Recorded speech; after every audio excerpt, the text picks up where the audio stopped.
Hello, Online English 10 scholars. I'm glad you're here. If you received this in an email, it means that you have not yet signed up for a one-on-one conference with me. These conferences are required, and the reason is if we were in person, I could chat with you at the beginning and end of class and kind of get to know you and figure out if you're doing well in English class. But with the online structure, it's a little bit more difficult.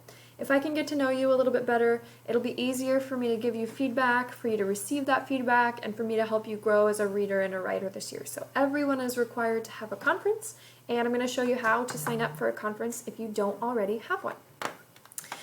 You can go to our Schoology page and go to the This Week folder. And I'm going to have you go to the purple Introductions folder, Materials from First Week of School.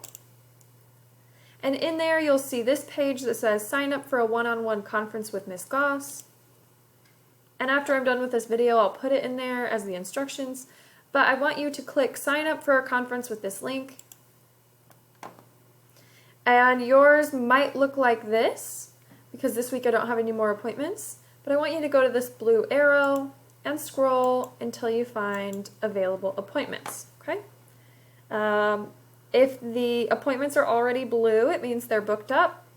And if they're silver, you can click on any one of those. Most of the appointments are in the afternoon, but on Wednesdays I have added some more in the earlier morning, about 10 o'clock. I'll go ahead and add in some more conferences for this week so you have something to choose from. So you click on a slot, and then you can just click save and it'll send me an email.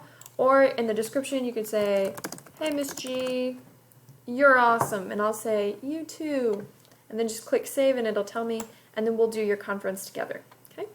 So that's how you sign up for a conference. Thank you so much for getting that done this week. I really appreciate it. Bye.